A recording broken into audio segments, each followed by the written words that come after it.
My name's Carolina Santos. I'm 32 years old and have been a police officer for 8 years. Born in Brazil, I moved to the United States when I was 22, shortly after graduating criminal law in Brazil.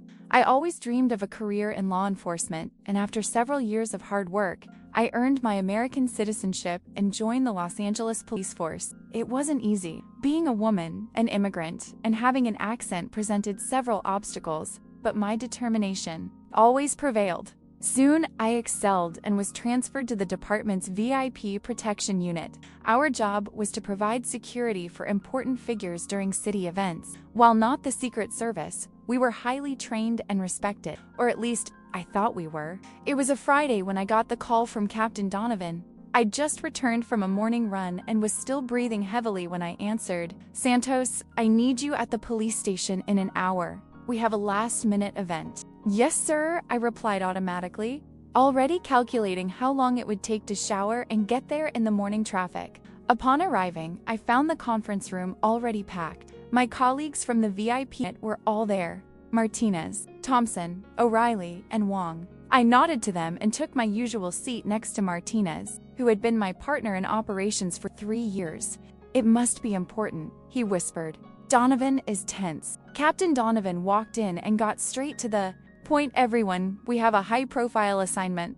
The annual Modern Art Gala will be held at the Pacific Convention Center tomorrow night. We'll have several politicians, celebrities, and billionaires in attendance." He paused to scroll through some photos. "Among the guests is Eleanor Hastings." There was a murmur around the room. Eleanor Hastings was one of Hollywood's biggest actresses, a 2-time Oscar winner, and known for her humanitarian work. She was also known for having a persistent stalker for the past 3 years. As you know, Matthew Crane, the Hastings stalker, was released from prison 2 months ago. He has violated the restraining order twice since then, but managed to escape before being caught. There is reason to believe he may try something during the gala. I felt my entire body tense. Stalkers were unpredictable and dangerous.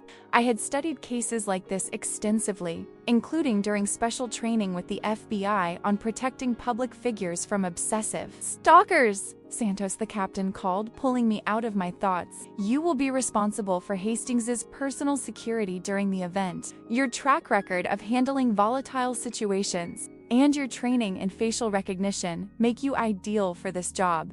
I felt a small surge of pride. It was a significant recognition of my abilities. Martinez and Thompson will be on peripheral security. Wong and O'Reilly will coordinate with on-site private security. He continued assigning duties, and at the end of the meeting, he called me aside. "Santos, I know I don't need to emphasize the importance of this work. Eleanor Hastings specifically requested someone with experience dealing with stalkers. Your name was mentioned by an FBI colleague who worked with you in training." "I will do my best, sir," I replied, feeling the weight of responsibility. "I know so. The Hastings team will be in touch this afternoon to finalize the details. Be ready." I spent the rest of the day reviewing Matthew Crane's file. He was a 38-year-old man with a history of obsessive behavior. He had been admitted to psychiatric institutions twice before becoming obsessed with Eleanor. Psychological reports indicated that he believed he had a special relationship with the actress, one that only the two of them. A classic case of erotomy. At 4 in the afternoon, I received a call from Vivian Taylor, Eleanor Hastings's personal assistant. She briefed me on the actress's arrival, her anticipated movements during the event, and other details. "Mrs. Hastings will be wearing a red Valentino dress with a side slit. It's important that you wear something understated, yet elegant. We need you to blend in with the guests without drawing attention." "I understand," I replied professionally, though something about the way she said it bothered me. It was part of the job, of course. Security personnel at gala events often required attire that allowed one to blend in with the surroundings. "And officially, you will be introduced as her assistant, not as security. Mrs. Hastings doesn't want to create alarm among the guests. That's standard for operations like this." I agreed. "I'll be properly dressed and prepared." After hanging up, I mentally reviewed my wardrobe. I had a few formal dresses I wore for this type of work. I opted for a simple yet elegant black dress that would allow me to move freely if I needed to act quickly. I also chose shoes that, although healed, were stable, and I'd trained extensively to run and even fight in them if necessary. That night, I could barely sleep. It wasn't anxiety. I'd done this kind of work before. It was more of a strange feeling, like a premonition. I decided to take one last look at Matthew Crane's file. Something about his eyes in the photographs disturbed me. There was a cold determination I recognized from previous cases. The look of someone who had crossed a dangerous line into obsession. The next morning, I received another call from Vivian Taylor. Officer Santos, there's been a slight change of plan. Ms. Hastings would like to meet with you before the event to discuss some details in person. Sure, I replied. Where and when? At the Beverly Hills Hotel, Presidential Suite. At 2 p.m., Mrs. Hastings will be preparing for the event there.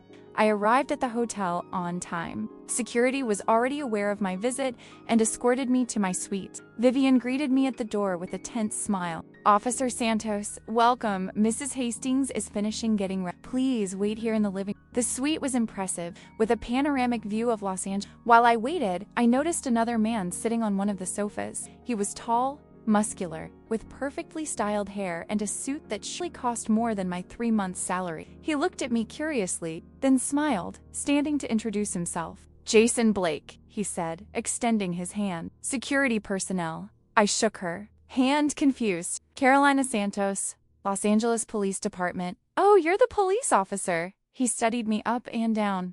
I thought you would be...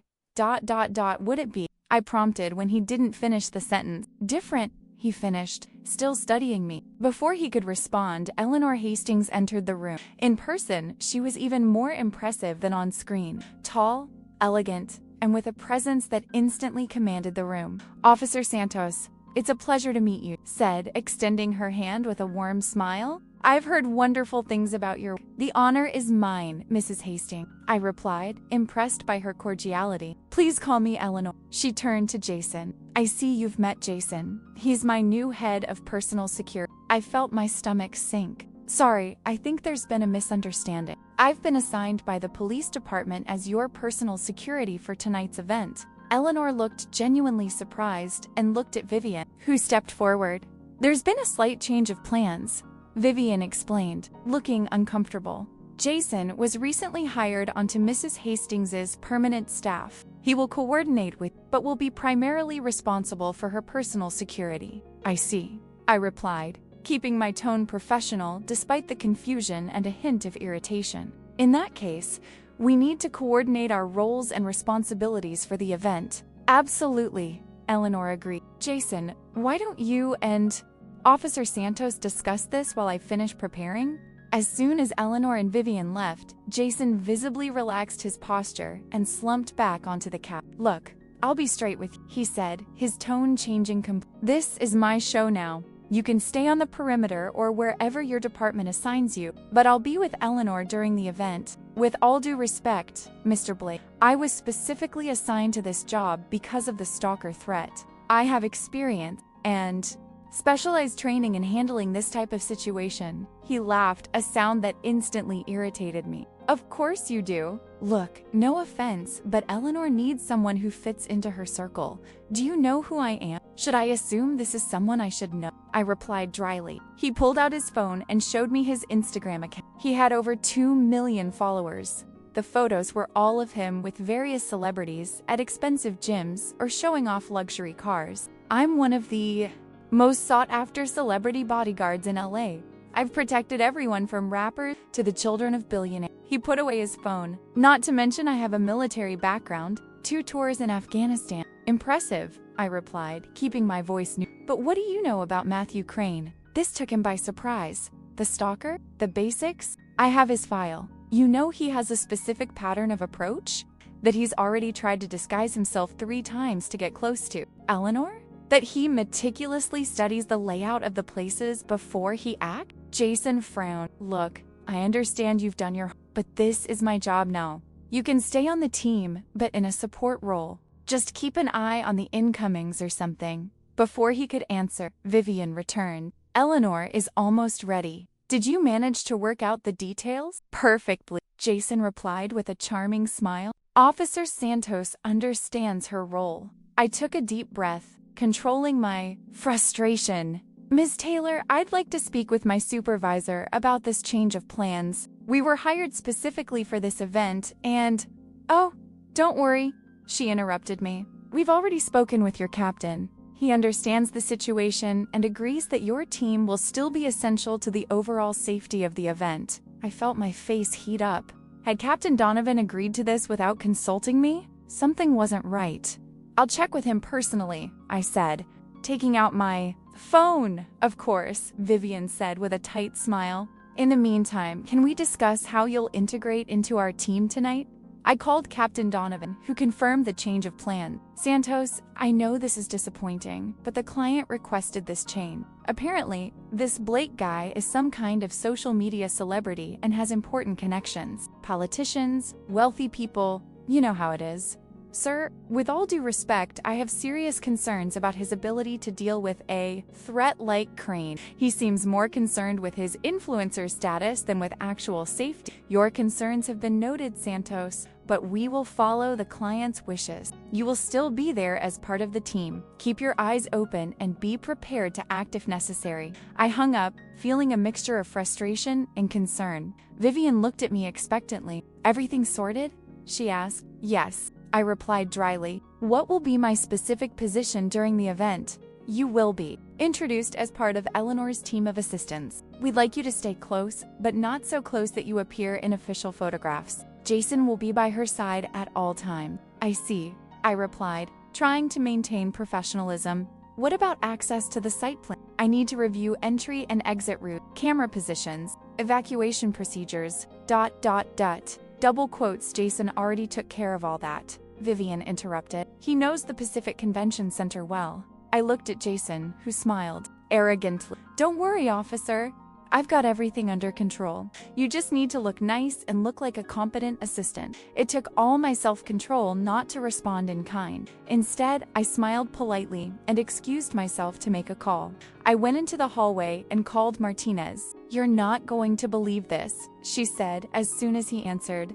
I've been replaced by an Instagram influencer who thinks he's a bodyguard. What? Who? Someone named Jason Blake. Apparently he has millions of followers and has protected some rappers. Now he's Eleanor Hastings' head of security. Blake? That guy on Instagram with the workout videos and celebrity photos? Jesus, he's a joke. I've heard stories about him. It's all marketing and connections. They say he didn't even complete basic training in the army, let alone served in Afghanistan.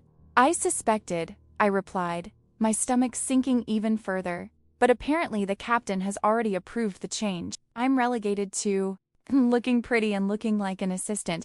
This is ridiculous. What do we do with the information about Crane? We're sticking with the original plan, but now I have to do this. I'll be there as an assistant, but I'll keep my eyes open. I need you and Thompson to be especially alert at the entrance. If you see any sign of Crane, let me know immediately. Understood. And Santos? Be careful with this Blake. Guys like him tend to put themselves at risk to get dramatic content for their networks. I see, I replied somberly. See you at the event. I returned to the suite, where Eleanor was already ready to leave. She looked like a vision in her red Valentino gown, just as Vivian had described. Is everything okay, Officer Santos? She asked, sounding genuinely concerned. Yes, Mrs. Hastings. Just ironing out some details with my team. Please call me Eleanor. And I want you to know that I appreciate your presence tonight. Jason tells me you have expert knowledge about the situation. I glanced quickly at Jason, who looked slightly uncomfortable. At least he had the decency to acknowledge my experience to her. Yes, I have studied the case extensively, I replied, and I will be vigilant throughout the event. Thank you, she said with a sincere smile. That means a lot to me. The ride to the Pacific Convention Center was tense. We traveled in an armored limousine, with Jason sitting next to Eleanor, while I sat in the opposite seat with Vivian and Eleanor's personal makeup artist. Jason spent most of the time showing Eleanor photos on his phone and talking about celebrities he knew. When I protected Drake last year, he was so impressed, he invited me to be in his music video. I can show you later, he said, completely oblivious to the fact that he should have been observing his surroundings and planning for a safe arrival. I exchanged glances with Vivian, who seemed equally uncomfortable with the situation. We arrived at the red carpet. and as expected, Jason took his position beside Eleanor, smiling discreetly for the cameras as he led her through the venue. I followed a few steps behind, observing everything and everyone around. My headset crackled with Martinez's voice. Santos, position, following the target down the red carpet. All quiet for now. Copid. Thompson is at the main entrance. I'm monitoring the side entrance. No sign of our friend so far. Inside the main ballroom, the gala was in full swing. Hollywood. Elite mingled with politicians and billionaires, all admiring the modern artworks on display and drinking champagne that cost more than my rent. Eleanor was immediately surrounded by admirers and colleagues. Jason remained by her side, clearly enjoying the proximity to so many celebrities. I noticed him discreetly pulling out his phone for quick selfies when he thought no one was looking. I stood a few feet away, scanning the crowd. Years of training allowed me to quickly scan faces, looking for signs of Crane or any suspicious behavior. After about an hour, Eleanor was called to the stage to present an award. Jason escorted her backstage, and I followed discreetly. Backstage, I found Martinez, who had strategically positioned himself near the technical area. Any sign? I asked quietly. Nothing yet. But there's something that bothers me. One of the lighting technicians doesn't look familiar to the regular staff at the location. I felt a shiver run down my spine. Description? White. Male, early 40s, black cap, standard technician uniform, working the main stage lights. I'll check, I said, already moving toward the technical area. Jason saw me and frowned. Hey, where are you going? Eleanor's going on stage in 2 minutes. Checking something. Stay tuned, I replied dryly. That's my job, he snapped, irritated. You should stay here and look pretty, like we agreed. I completely ignored him and continued toward the technical area. I heard him mutter something, disparaging behind my back. The lighting area was on a raised platform, accessible by a side ladder. I discreetly climbed up and watched the technicians at work. I immediately recognized the man Martinez had mentioned. His back was turned, adjusting something on the spotlights illuminating the stage. I approached cautiously, pretending to be part of the event staff. When I got close enough, I noticed something strange. He wasn't adjusting the lights, but rather appeared to be attaching some kind of small device to the reflector stand. Excuse me, I called out in a professional tone. I need to verify the authorization of all technical personnel. The man froze for a moment, still with his back turned, and then slowly turned around. My blood ran cold instantly. It was Matthew Crane. He had changed his appearance, short beard, dyed dark brown hair, glasses, but it was definitely him. His eyes, those same cold, determined eyes from the photographs, stared at me with a mixture of surprise and anger. Security, he murmured, his eyes quickly assessing my formal attire, clearly realizing I wasn't an event coordinator. Mr. Crane, I said firmly, my hand discreetly moving into the bag where I carried my gun. You're violating a restraining order. I need you to come with me now. For a moment, I thought he would cooperate. Then his eyes shifted to the stage below, where Eleanor was being announced. A disturbing smile crossed his lips. She's waiting for me, he said. We have a date. Under the lights. At that moment, I realized what the device he was installing was some kind of homemade device, possibly a small bomb or an incendiary device. Martinez, I said into my communicator. Possible explosive device on the lighting platform. Suspect identified. Request immediate evacuation of the stage. Crane realized he'd been discovered. With surprising speed, he spun around and pushed me against the platform railing. The impact was forceful, momentarily knocking the wind out of me. Before I could recover, he was already sprinting toward the side stairs that led directly behind the stage. I regained my balance and gave chase, ignoring the sharp pain in my ribs. Suspect on the move. Backstage. Secure Hastings, I yelled into the intercom. On stage, Eleanor was already delivering her speech, completely oblivious to the danger. Jason stood to the side, more concerned with ensuring he appeared on the event's live stream than scanning for potential threats. Crane quickly descended the stairs and ran backstage. I followed him, my gun now in hand, but hesitant to shoot in such a crowded room. Police, freeze! I shouted, but my voice was lost in the roar of the crowd's applause for Eleanor. I saw Thompson trying to intercept Crane from across the aisle, but a group of servers carrying trays accidentally blocked his path. Crane took advantage of the confusion and dodged into a side aisle that led directly to the stage. I ran as fast as I could in those damned heels, furiously aware that every second was precious. On the intercom, I could hear Martinez coordinating with venue security to begin a discreet evacuation, starting with the stage. When I got backstage, I saw Crane standing in the shadows, watching Eleanor on stage. He had something in his hand. I couldn't tell if it was a gun or a detonator. "Jason," I called discreetly into the Stalker identified, backstage left. "Get Eleanor out of there now." There was no answer. I glanced quickly to where Jason must have been and saw him completely distracted, taking a selfie with a famous actor who had approached him. "Damn it," I muttered, realizing I would have to act alone. Crane began moving toward the stage. There was no more time for subtlety. I quickly advanced behind him and took him down with a precise blow to the back of the knees, a technique I had perfected in the police academy. He fell with a yelp of surprise. The object in his hand, which I now saw, was a small remote control skidding across the floor. I immediately threw myself at him, pressing my knee into his back as I pulled his hands behind his back to handcuff him. "Matthew Crane, you are under arrest for violating a restraining order, attempted assault on an officer, and possible possession of an explosive device," I declared, struggling to keep him restrained as he struggled violently. The noise attracted everyone's attention. On stage, Eleanor paused her speech, confused by the commotion. Jason, finally realizing something was wrong, ran toward us. "What's going on?" he asked, looking completely lost. "The stalker," I replied between heavy breaths, still struggling to keep Crane under control. "Call for backup and evacuate the stage. He's installed some kind of device in the lights." Finally, it seemed to dawn on Jason. His face paled visibly. "Oh my God. Eleanor." He rushed to the stage, where Eleanor watched with growing alarm. I could see the exact moment she recognized Crane, her eyes widening in terror. Thompson and 2 security guards from the venue finally arrived and helped me restrain, who continued to struggle and yell incoherently about his true love and how she was waiting for him. "Take him and find the device he installed in the lights," I instructed, handing Crane over to the officers.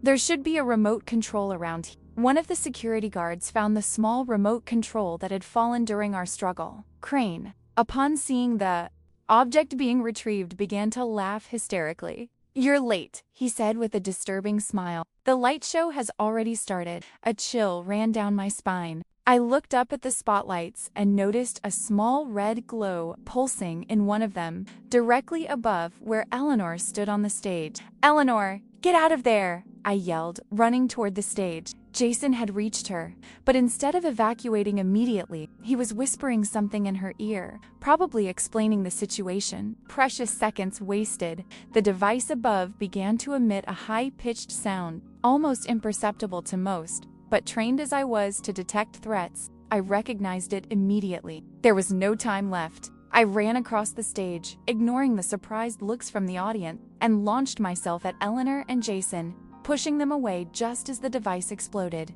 It wasn't a conventional bomb, it was some kind of homemade incendiary device. A small explosion was followed by a shower of sparks and burning fragments falling from the damaged reflector. We fell to the ground, me covering Eleanor with my body as flaming debris fell around us. Pieces of lighting equipment also fell, one of them hitting my shoulder hard. The audience panicked, people screaming and running in all directions. Security personnel tried to maintain order, while firefighters, who were on standby at the event as standard, quickly tackled the small flames that had started in some areas of the stage. "Are you hurt?" I asked Eleanor, checking her quickly as we stood up. "No, I'm fine," she replied, visibly shaken, but unharmed, her eyes fixed on my shoulder. "But you're bleeding." I ignored the searing pain and the blood staining my black dress. "We need to get out of here now." Jason knelt a few feet away, looking dazed. His perfect suit was now stained and torn, his impeccable hair disheveled. "Shh!" For a moment, I felt a pang of sympathy. He was clearly unprepared for the brutal realities of security work. "Blake, are you okay?" I asked, helping Eleanor to her feet. He nodded slowly, still processing what had happened. I didn't see... How did you know?" Later, I cut in, focused on getting Eleanor out safely. We need to move her to a safe location. Martinez appeared beside us, along with 2 other officers. Secure perimeter established at the rear exit, vehicle waiting. Crane is in custody. Excellent, I replied, finally feeling able to breathe. Let's get out of here. We escorted Eleanor out through a back hallway that kept her out of the public eye and away from the press that was surely already gathering outside. Jason followed in silence, still looking shell-shocked. In the armored vehicle, Eleanor finally broke down, silent tears streaming down her perfectly made-up face. He really tried. He could have, ... double quotes, she couldn't complete the sentence. It's okay now, he said softly, sitting next to her in the vehicle as we quickly drove away from. He's in custody and won't hurt you anymore. Vivian, who had been evacuated separately and was now meeting us in the vehicle, hugged Eleanor protectively. Oh my God, Ellie, I thought. When I saw that explosion, ... Jason stood silently on the opposite bench, staring at his slightly trembling hands. All his charm and arrogance were gone, replaced by a pallor that betrayed his shock. Officer Santos, Eleanor finally addressed me, wiping her tears with the tissue Vivian offered her. You saved my life. I was doing my job, I replied simply, trying to ignore the growing pain in my shoulder. You're bleeding profusely, Vivian observed, finally noticing my wound. We need to get you to a hospital. First, we'll make sure Mrs. Hastings is safely in a secure location, I replied firmly. I've already arranged for a medical team to meet us there. But, Vivian began. She's right, Eleanor interrupted, regaining some of her composure. We will follow security protocol. Officer Santos knows what he's doing. She gave me a look of respect that contrasted sharply with how she'd been treated earlier. We arrived at a safe house the department maintained for situations like this. It was a discreet residence in a quiet Beverly Hills neighborhood with tight security and no public connections to the police or prominent figures. A medical team was already waiting for us, as I had requested. While a doctor examined Eleanor to ensure she had not suffered any injuries, a paramedic tended to my shoulder. You'll need some stitches, she informed him after cleaning the wound. And you have a bruise on your ribs that will need to be checked more closely. Do whatever you need to do now, I replied. I'm not leaving here until I'm sure everything is safe. As he was getting his stitches, Martinez entered the room with news. Crane is detained and talking a lot, he reported. Apparently, he's been planning this for months. He infiltrated the technical team using false documents. The device was a small, homemade explosive with incendiary material not designed to kill, but to create a distraction that would allow him to rescue Eleanor from the chaos. Classic hero-savior complex, I commented, wincing as the needle pierced my skin. He wanted to create a situation where he could save her and, in his twisted mind, make her realize her love for him. Exactly, Martinez agreed. The bomb team is checking the site to make sure there are no other devices, but it looks like it was just that. Good job, partner, she said, genuinely grateful for his efficiency. You deserve it, Santos, he replied with a small smile. You identified him and prevented the worst. When the paramedic finished treating my wound and left to get painkillers, Jason finally approached me. His face was different. The arrogance had been replaced by a humility I hadn't expected to see. I messed up, he said quietly, running a hand through his tousled hair. I was so focused on getting in pictures and networking, ... I wasn't even looking at the real threats. I could have responded sarcastically, throwing in his face all the warnings he ignored. But something in his genuinely shaken expression made me choose a different. This job isn't about getting in pictures, Blake. It's about preventing the worst pictures from happening. I paused, studying. You have potential and military training, from what you've told me. Use that for real, not as a resume line to impress followers. He nodded slowly, absorbing my words. How did you know? How did you identify Crane so quickly? I studied the case. I knew every detail about him, his methods, his fixations, and I spent years learning to spot threats before they fully materialized. I paused. You don't learn that by taking selfies with celebrities. He had the decency to look embarrassed. You're right. I guess I was more concerned about my image than actual safety. That won't happen again. Good, I replied simply. Eleanor entered the room at that moment, having exchanged her torn Valentino dress for the simple clothes that had been provided. Even so, she exuded a natural elegance that no situation seemed capable of diminishing. "How's your shoulder?" she asked, leaning closer with genuine concern. "You'll survive," I replied with a small smile. "How are you? Calling you ma'am after saving my life?" She smiled, trying to ease the tension. "I insist you call me Eleanor." Her expression grew more serious. "I'm shaken but alive, thanks to you." Jason stood, looking uncomfortable.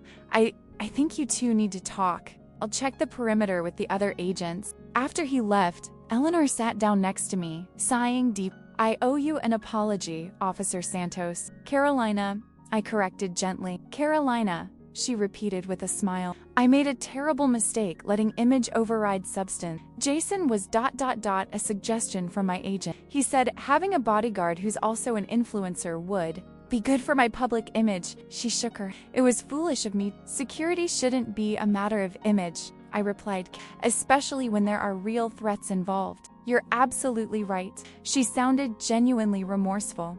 "I promise it won't happen again. In fact, ... double quotes, she hesitated. "I'd like to offer you a job."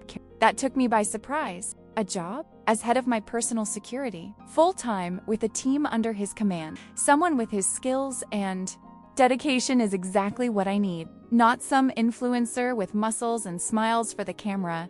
I was momentarily speechless, a rare occurrence for me. The offer was tempting. The salary would certainly be much better than my police paycheck, and the work would be challenging and prestigious. "That's a generous offer," I finally replied, "but I need to think about it. I love my work in the department, the difference I make there." "I completely understand," she nodded. "The offer remains open. Think about it." In the following days, the gala incident became national headline. "Stalker attacks Hollywood stars," screamed the tabloid. "Hero officer saves Eleanor Hastings," declared others. To my surprise, Jason Blake gave a candid interview to a major news, admitting his mistakes and how his pursuit of social media fame nearly cost the life of someone he was supposed to protect. It was an act of humility I hadn't expected from him. Matthew Crane was formally charged with multiple crimes, including attempted assault, violation of a restraining order, possession of an explosive device, and forgery. Given his history and the severity of his new offenses, he faced a lengthy sentence. A week after the incident, I received a medal for bravery from the Los Angeles Police Department. Captain Donovan, visibly proud but also a little embarrassed at having given in to pressure to replace me, gave an emotional speech about my courage and dedication. "Officer Santos exemplifies the best of our department," he told the room full of officers and press. When everyone else was distracted by the glitz and glamour, she kept her focus on the real threat, saving lives and demonstrating exceptional professionalism. After the ceremony, I met Eleanor again. She had come especially for the awards ceremony and applauded enthusiastically throughout the... "Have you thought about my offer?" she asked when we were alone. "I have thought," I replied, "and it is with gratitude that I must refuse it." She looked surprised. "May I ask why?" "Because I've discovered my place is here in the department," I explained. "What happened that night wasn't exceptional for me, Eleanor. It's what I do every day. I protect people. They're not always celebrities. There aren't always cameras and headlines, but the work is just as important." She smiled, understanding. "Admirable, Carolina. But if you ever change your mind, ... you'll be the first to know," I promised with a smile. The next day, when I returned to the police station, I found a new stack of files on my desk. My next assignment. This time, it was to protect a judge who had received threats after convicting members of a dangerous gang. Martinez approached with 2 coffees, handing me one. "New mission, partner?" "Yes," I replied, already flipping through the files and absorbing every detail, every pattern, every potential threat. "And this time, no one is going to take me off the case to put an influencer in my place. They wouldn't even try," he laughed. "Not after what happened at the gala. You've become a legend in the department, Santos." "Legends are for history books," I replied with a small smile. "I'd rather just be a good cop doing her job. And that's exactly what you are." He raised his cup in a silent toast. As we sipped our coffee and reviewed the new case file, I reflected on how that night at the gala had changed so many things, for Eleanor, for Jason, and even for me. But the most important thing remained the same. I was exactly where I was supposed to be, doing exactly what I was supposed to be doing. Jason Blake returned to social media a few weeks later, but with a completely different approach. Instead of celebrity selfies and showing off, he began sharing educational content about real personal safety, often mentioning how his ego nearly cost someone their life. Eleanor Hastings hired a new security team, this time led by a former FBI agent with 20 years of experience. She also became a vocal advocate for women's safety and began producing a documentary about stalking and its consequences, for which she invited me to be interviewed. As for me, I continued doing what I'd always done, protecting people, anticipating threats, remaining invisible until the moment I needed to act. My name appeared in the newspapers for a few days, but was soon forgotten, which was exactly how I preferred it. There were other galas, other celebrities, other threats. Sometimes I was called specifically for my experience, and in each case, I did my job with the same dedication and discretion. In a world obsessed with appearances and instant fame, I chose to remain in the shadows, vigilant, observing. I wasn't there to be in photos or gain followers. I was there to ensure that, at the end of the day, everyone returned home safely. Because that's the true essence of protection. It's not about who gets the applause, it's about who prevents the tragedy from happening in the first place. And for me, that was always enough. 6 months after the incident, I received a small package at the department. Inside was a copy of the new, unreleased Eleanor Hastings film with a handwritten note. To Carolina. Sometimes the real heroes aren't in the spotlight, but stopping danger from getting there. Thank you for being one of those heroes. With admiration and gratitude, Eleanor. I smiled and put the DVD in my desk drawer. That night, I had work to do. Visiting politician needed protection during an important rally. The threats were vague, but real, and my team and I were prepared for anything. As I prepared, discreetly donning my bulletproof vest under a formal blazer, I reflected on how that night at the gala had taught me a valuable lesson. Sometimes, being overlooked and underestimated can be your greatest asset. No one expects the assistant who's just supposed to look pretty to be the one who saves the day when everything goes wrong. And that, paradoxically, made me even more effective in my work. Ready, Santos? Martinez asked, appearing in the doorway of the preparation room. Always, I replied with a confident smile, checking my gun one last time before putting it away. As we set out on another mission, I felt that familiar sense of purpose and determination. I wasn't there for the applause or recognition. I was there because it was my duty, my calling, and in the end, that was all that mattered.